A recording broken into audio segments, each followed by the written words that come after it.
Hello and welcome back to Screensavers, the show about modern media for the modern consumer. I'm Darren Mort. And I'm Julitha Amara. The media seems to be constantly growing and evolving into an interesting but very scary place. Indeed. And some types of media have decided to censor and silence people from around the world.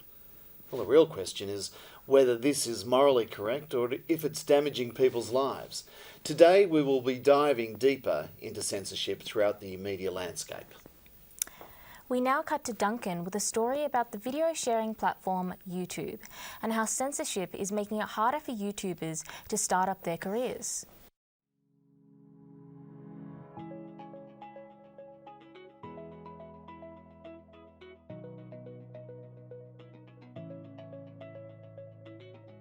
YouTube is a platform in which creators are able to publish what they want when they want, with no creative control. Or that is what they would like you to think. The creators and developers of YouTube had the idea that ordinary people would enjoy sharing their home videos to anyone that they wanted to.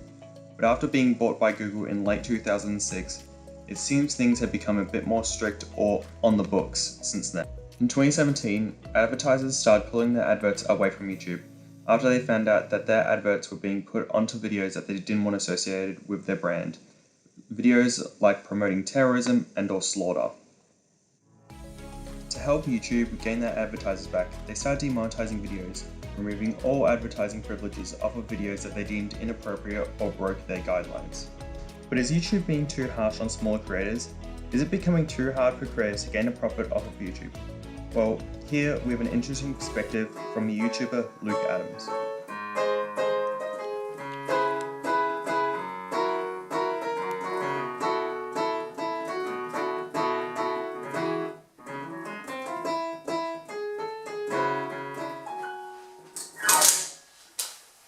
Hi, I'm Luke Adams. I'm a musician and producer based on YouTube, the Luke Adams YouTube channel. I have a small following of just over 1,000 subscribers, and I create mashups. Have you gained much profit off of YouTube? No, not at all. Not at all. Probably my monthly earnings is in the cent, singular. The popular videos, they're all copyright claimed and make no money at all. Hotel California, that was my first ever mashup. Put it on YouTube, blocked worldwide. No one had ever seen it. And I put in work and I sort of was like, oh, well, that's what's the point uploading it to YouTube if nobody's gonna see it? I tend to also post my music on SoundCloud, which is a music sharing platform that is more independent than YouTube, which allows creators to post stuff that may be sort of deemed as demonetizable on YouTube, but on SoundCloud we can make a nice little revenue. It's a shame that YouTube just isn't as fair to artists as other platforms are. Comparably, I put it on SoundCloud and it's just like, it's fine, it's up there, there's no issues at all. It's really just, YouTube is a place that loves art, but it hates artists. As Luke described there, YouTube is now one of the worst platforms to advertise on. YouTubers now go towards Patreon or other video sharing platforms to gain even the slightest bit of profit. It now seems painfully obvious that YouTube has strayed way too far from the original idea of people uploading their home videos, with YouTube only looking after their brand rather than their supporters.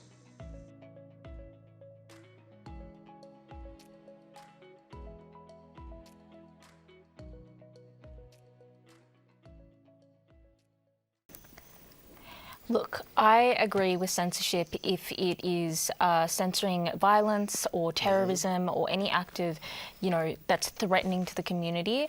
But censoring people that are just trying to put out their art is ridiculous. I don't even understand it. I don't understand why it happens. So I can give you one reason. One reason is money, I think. Yeah. I think YouTube reigns on people's creativity. And I think that was a good point at the end of that segment in terms of not looking after the creators but looking after the brand. And I think that's a pity. Yeah. It used to be a really good platform to just, it was very free. You could put anything up there and go viral and stuff, and it was actually really awesome for people in the community, along with a lot of social media. Whereas there's a new algorithm, this new thing that's coming up. It's really bizarre. Yeah, it's it really is. bizarre and controlling. Yeah, which speaks volumes, doesn't it? It does, yes. And now, is cancel culture an attack on freedom of speech? Our next guest certainly seems to think so, and he definitely doesn't mind sharing his opinion on it. Indeed. So buckle in, Jalitha, and prepare to be offended as Jack Lynch tells us why cancel culture is toxic and has no place in the modern world. Free speech has always been a hot topic since its conception. Historically, freedom of speech has covered a plethora of subjects most would deem to be objectively offensive. But at its core, isn't that what free speech is all about? To voice one's opinion without fear of being censored or having our tongues cut out? Unfortunately, in Hollywood, it would seem that censorship is at an all-time high as the incredibly toxic cancel culture and its cult-like members continue to rear their ugly heads. I get there have been celebrities who deserve to be cancelled. From the Weinsteins to the Cosbys of the industry, the difference between people like them and those who cancel culturists seem to be targeting these days is that these people committed actual crimes and deserve to be in jail. Gina Carano has committed 0 crimes, unless you count what she did to some of her opponents back in the day. What an absolute savage. Gina is a victim of cancel culture, fired from a role for simply having a personal opinion on how the media is used to depict conservatives in an incredibly bad light. She's not even that much of a conservative. All she did was liken the methods used by the Nazis and how they used the media to turn the world against the Jewish people during the Second World War to how the media is being used today to turn the world against conservatives, which may be a fair statement depending on how you look at things. But that's not the point I'm trying to make here. I'm talking about the conservation of free speech. Now, I have to reiterate here, whilst Gina was comparing some of the methods used, she was not comparing the struggle. No one is actually stupid enough to believe that there are any similarities between what the Jewish people went through under Nazi rule to what conservatives are going through today. She also poked some fun at the usage of people's personal pronouns in Twitter bios, but I mean, who the hell cares? There was nothing malicious about what she did, and it definitely wasn't something worth having a career ruined over. What Gina has managed to do in her unintentional martyrdom was unmask an obvious double standard in Hollywood when it comes to sharing personal and political opinions. It's no secret that Hollywood is an incredibly left-leaning industry with many of its puppets openly voicing their opinions without getting cancelled because they share the same views as their far left-wing overlords. Gina's Mandalorian co-star, the Mandalorian himself, Pedro Pascal, made a Holocaust comparison. It was almost like an incredibly dank meme. In the photo, it shows a comparison to the treatment of the Jewish people in a concentration camp being basically the same as immigrant children in cages on the American-Mexican border. Although their messages were inherently different, the methods were the same. So Pedro gets off scot-free because his opinions line with those of his executives and producers. Don't get me wrong, I definitely don't think Pedro deserves any form of social or professional ostracism for exercising his right to free speech, just like I don't think Gina deserved the same.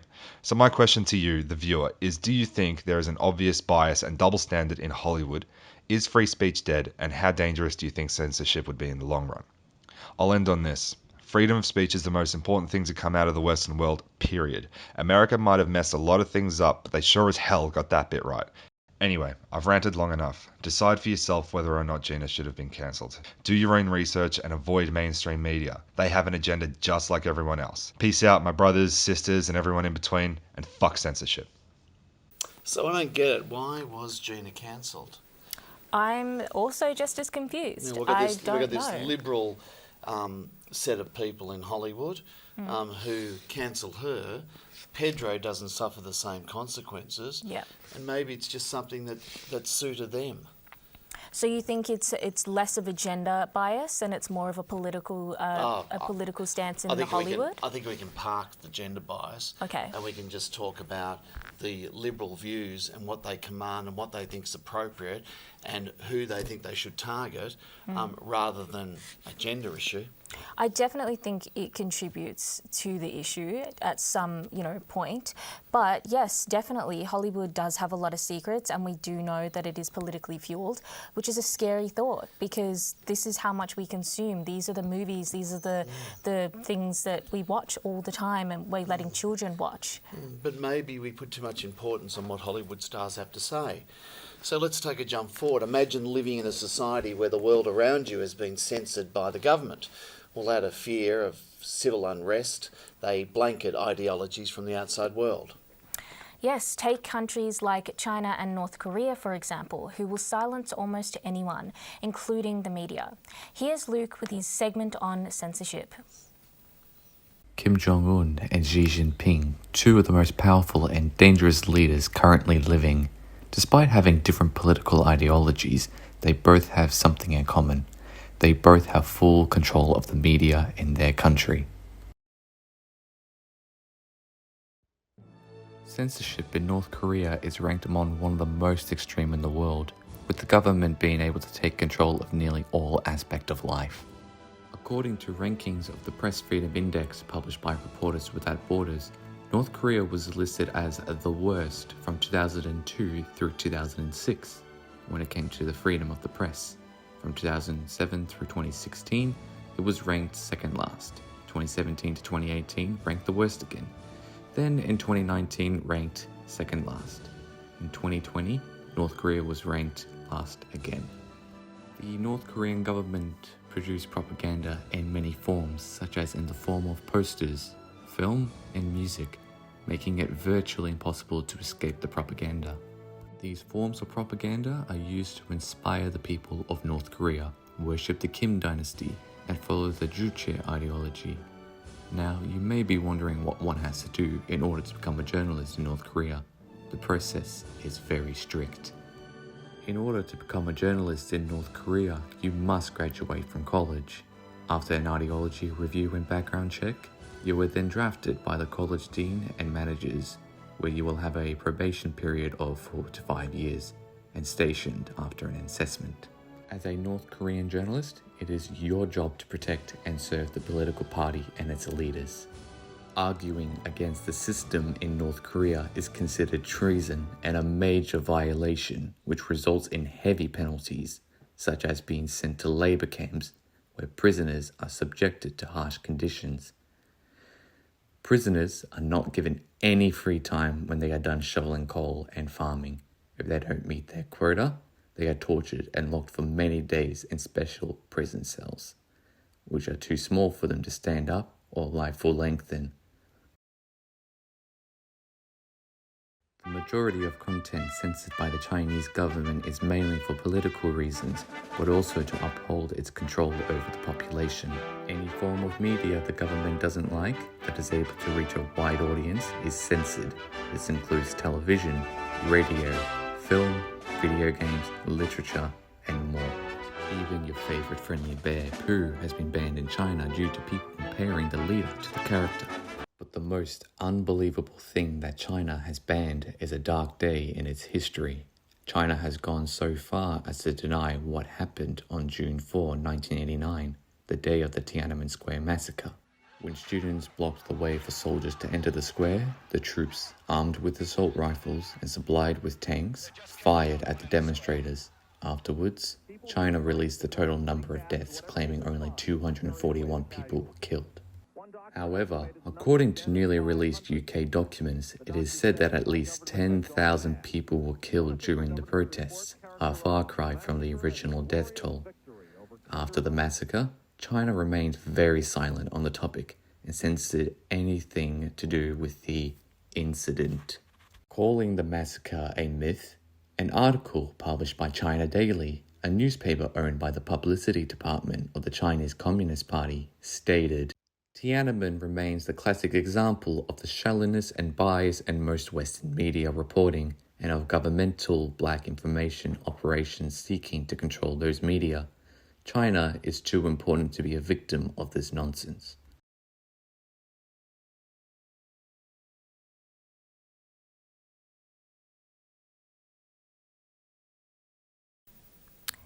That was a very heavy video. Yeah, I was just thinking of that one man standing in front of that tank in 1989, whether there would still be one man, no man or woman, or people en masse standing in front of those tanks now in 2021. What do you think? Well, we just don't know, do we? Because No, we we don't. we really don't. We don't have the answer to that, unfortunately, because we don't know. How do we trust what's coming out in the media?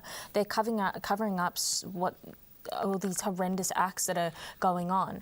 But I also really believe that we need to separate that issue because there's an extremist dictatorship happening in that country. Sure. Or countries, sorry. Sure.